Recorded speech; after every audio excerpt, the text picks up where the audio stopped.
I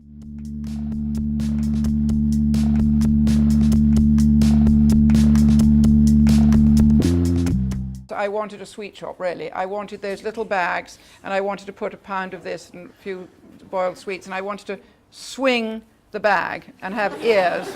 I'm sure that luckily you're all old enough to know about those bags with ears, because the ladies in the sweet shops used to put the sweets in and then they go like that, and the bag would have ears, and you take it away and it cost you a penny. And that's really my childhood dream, which I haven't realized yet. Because if I put any of the things in my shop into a bag and swung it, they would break. So that's the end of that. Anyway, so I then started my own business.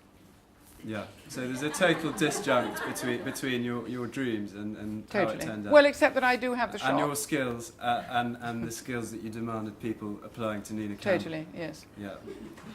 So I've got, it's hypocritical, I suppose you could call it. So what would you look for in people? Well, I think now, luckily, there are. I mean, there were no design schools when I was starting out. I mean, there was Michael Inchbourne, who, which was actually a school. I mean, it's a much better school now, and it's very serious now. And but there wasn't that training, and you didn't have the responsibilities that you have now, because most of the houses that you did when I started out, you went and did up somebody's drawing room, and you just fluffed around, and you got wonderful chintz, you've got Warners to remake something for you, and you did up, but you weren't responsible for some. I mean, like the other day, a client called me and said, "My house is so ugly, I pull it down." And I said, "Well, hold on a minute." And they said, "Oh no, it's gone." So I went out, actually in this case, to China, and there it was just, I mean, it was gone. And we started from the ground up, building with bamboo, scaffolding. We started to build a new house. And that, of course, you have to have a bit more training than that, than just fluffing around with a pair of cushions. Designers tend to, want to go for the fun stuff and sort of actually, let's talk about the drawing room. But no, we start at the front door and we enter and we go in, on we go. And I've got a great team of very well trained and very methodical people behind me, and that's the only way it works. And actually anybody who wants to go into interior design has got to know that 90% of it is organisation. And having absolutely everything with you that you need at all times. So you can't arrive in Shanghai and have forgotten the sample that is critical to painting the wall the right colour. So organisation is key. Okay. I think. Sounds rather gloomy after telling you my shambolic training. You can't have a designer on stage, decorator, without asking them about their style. And so how would you describe your style?